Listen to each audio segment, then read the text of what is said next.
l'Agnébi-Tiassa, le président Alassane Ouattara s'est rendu à Agboville, chef-lieu de région, où il a échangé avec les populations, échange de dons et surtout transmission de doléances pour le développement de la région. Lors de la campagne présidentielle, je vous avais présenté les grandes ambitions que j'avais pour le département d'Agboville et pour la région de l'Agnébi-Tiassa.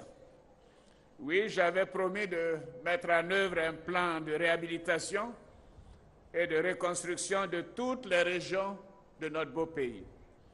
Ce plan est en cours de réalisation. Ainsi, nous avons investi au total 30 milliards dans la région de l'Agnébi-Tiassa à la date d'aujourd'hui. Oui, dont 5 milliards de francs CFA dans le seul département d'Agboville, dans le cadre du programme présidentiel d'urgence, grâce à Saïd, comme je le disais tout à l'heure. Voyez-vous, grâce à ces investissements, nous avons procédé à la réhabilitation et à l'équipement de l'hôpital général d'Agboville.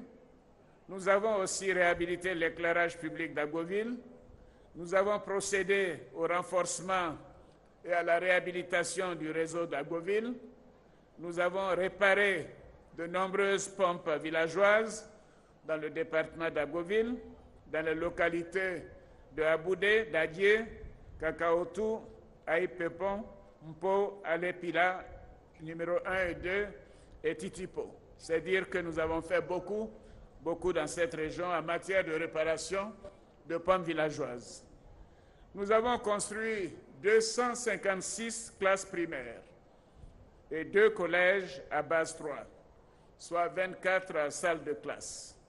Nous avons aussi procédé à la distribution de plus de 500 000 manuels et 420 000 kits scolaires. Et enfin, nous avons procédé au bitumage de la voirie d'Agboville, une partie, et aux travaux de reprofilage dans le département.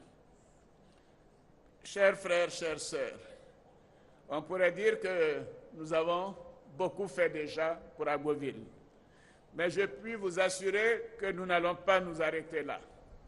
Oui, nous allons poursuivre ces chantiers dans les mois et les années à venir, car nous continuons d'avoir de grands projets pour le développement d'Agboville et de l'Agnébi-Tiassa. Reculé et enclavé, Bessédi Priant, chef-lieu de sous-préfecture dans la région d'Adzopé, reçoit sa part de dons dans l'action sociale de la première dame, Dominique Ouattara. Les premiers bénéficiaires n'étaient pas les seuls au lieu de la remise des dons. Les cadres de la région, sans doute conduits par le ministre Patrick Achi, étaient là pour être témoins de l'événement.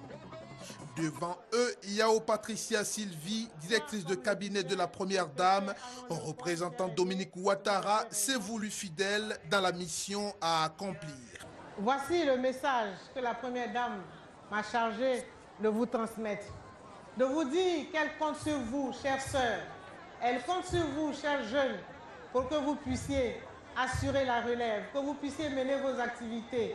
Le social qui permet à chaque individu, particulièrement à chaque femme, de se prendre en charge, de s'épanouir, d'élever ses enfants, de lutter contre la pauvreté à travers les activités génératrices de revenus. Ce social-là n'échappe pas au président de la République qui appuie son épouse dans toutes ses activités sociales. Pour le soulagement apporté par ces dons, les bénéficiaires n'ont eu d'autres mots que des mots de gratitude. C'est un ouf de soulagement pour toute la population. L'acte que la Première Dame vient de poser est tellement énorme et c'est parce que c'est une dame de grand cœur, parce que la santé est au cœur de tout. Vous savez que là où la femme gagne son pain, la pauvreté perd du terrain. Et aujourd'hui, la pauvreté perdra son terrain. En tout cas, on dit merci à la Première Dame. 65 millions de francs CFA, c'est la valeur des dons de Dominique Ouattara pour Bessédi Priant, à côté des dons en espèces faits à l'occasion.